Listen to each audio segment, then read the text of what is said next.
Bene data bakundwa b'umwami Yesu Kristo, mwese abakurikira izi nyigisho tubahaye ikaze mu biganiro bya Saveur Divine.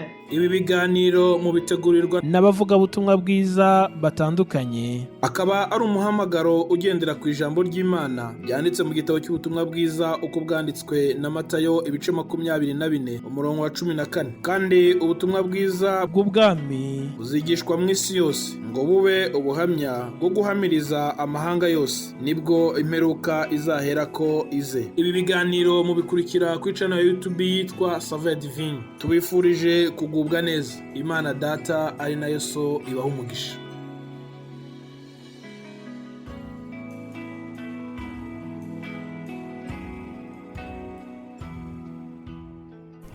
Yesu ashimwe bakundwa nshuti mukurikira ibiganiro byacu bya Saveur Divine. Amahoro ya Kristo nabane namwe. Nejejwe n'Imana mu mutima wanjye, ndashimira Uwiteka, ndashimira Umwami Yesu Kristo uburyo yabanye nanjye mu cyumweru gishize. Ndizera yuko nawe unyumva yakurinze akakunezeza, atugiriye ubuntu bwo kongera gutangira icyumweru gishya.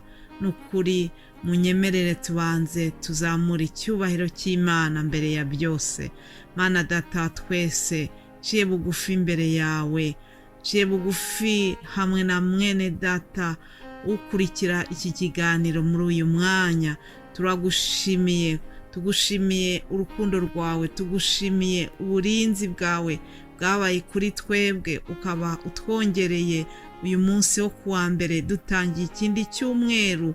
Turagushimiye kuko tugifite umwuka w'abazima. Hari abo bitashobokeye, hari abatakiri muri ubu buzima, ariko twegura cyaturinze, utwongereye iminsi yo kubaho, uduhaye kurama ubundi bushya. Izina ryawe nirihabwa icyubahiro. Reka rero tugushimire kuko wabitwemereye. Ushimwe. Haleluya, amen. Bene Data, tumaze gushima Imana kubwo kuba yaturinze, kubw'uko iduhaye gutangira iki cyumweru, nanjye reka mbashimire mwebwe mwese abakurikira buno butumwa tubagezaho muri iyi ministère ya Saveur Divine. Ndabashimira abadushyigikira, ndashimira mwebwe mwese abadusengera, abashyigikira uyu murimo mu buryo bufatika, mu buryo se bw'amasengesho, mu buryo bwose waba ukora kugira ngo ushyigikire uyu murimo, ushyigikire ivugabutumwa. Nukuri Imana iguha umugisha aho uri hose. By'umwihariko ndashimira abavugabutumwa babagezaho ijambo ry'Imana kuva ku wa mbere kugeza ku wa gatanu. Muzi neza yuko twumva ubutumwa bunyuranye. Ndashima Imana kubw'abakozi yitoranirije muri iki gikorwa. Ndashimira Imana ku buryo bitangira uyu murimo. Rero nukuri byose ni icyubahiro cy'Imana. Imana ishimwe kuko ariyo yabiduhaye, niyo itanga ubushobozi n'ubushake. Haleluya. Rero munyemerere dukomeze ibi biganiro byacu tureba ijambo tuzaganiraho muri iki cyumweru dutangiye.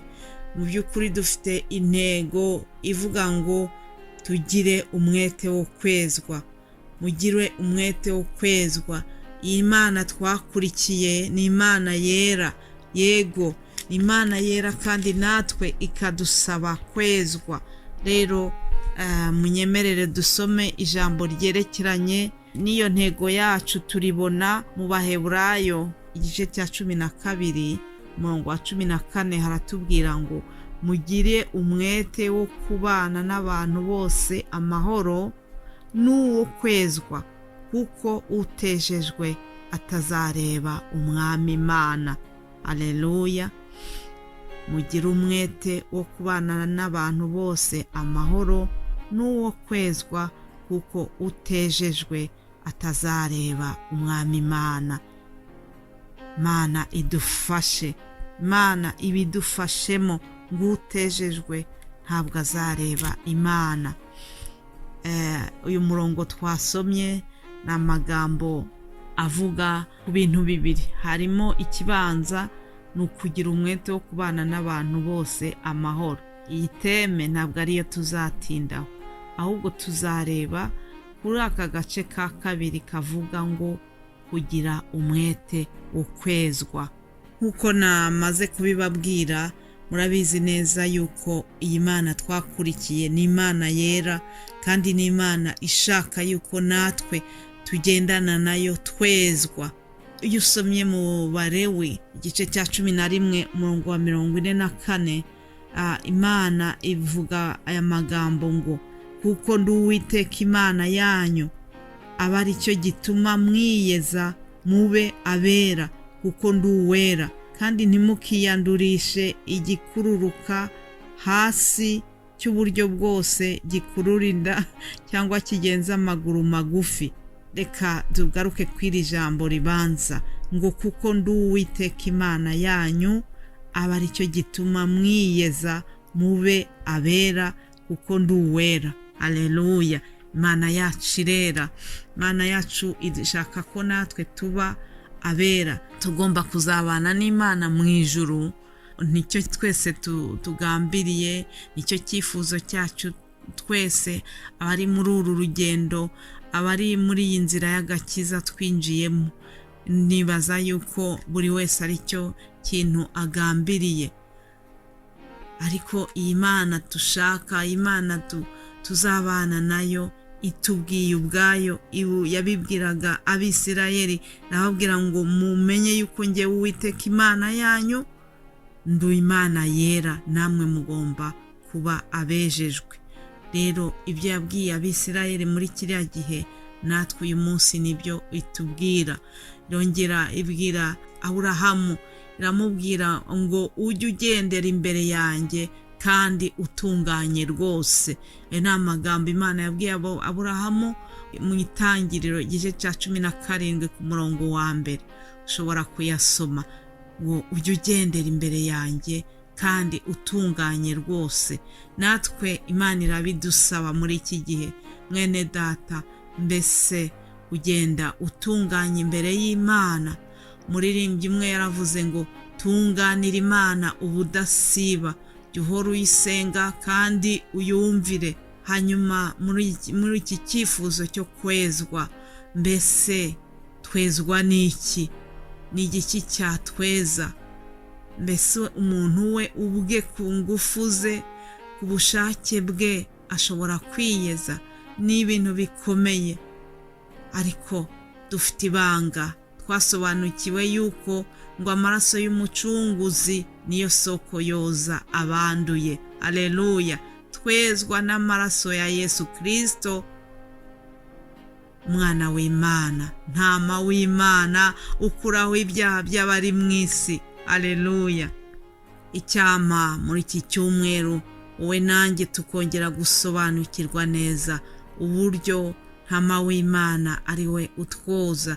Icyama tukongera guha agaciro amaraso ya Yesu yavuye ku musaraba, maze tukumva tukagira inzara n'inyota yo kwezwa n'ayo maraso ye. Reka rero mbere yo kurangiza mbabaze ikibazo: mbese niki kizabwira abandi yuko twiyeza?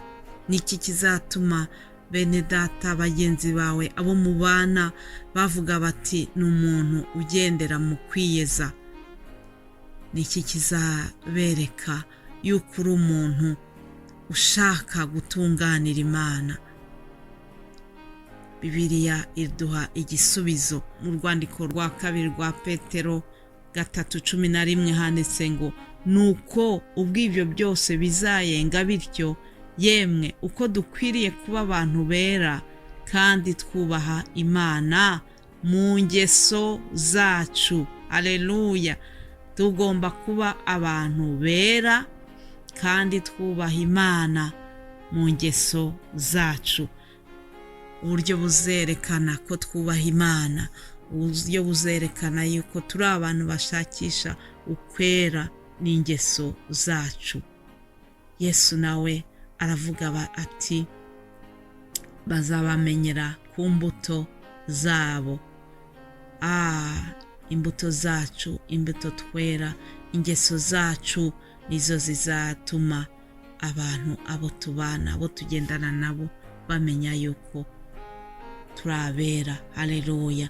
Ndakwifuriza kugira imbuto nziza, ndakwifuriza kugira ingeso nziza mu izina rya Yesu Kristo. Haleluya.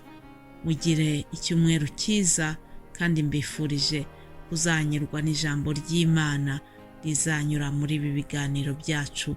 Yesu abahe umugisha. Haleluya. Amen.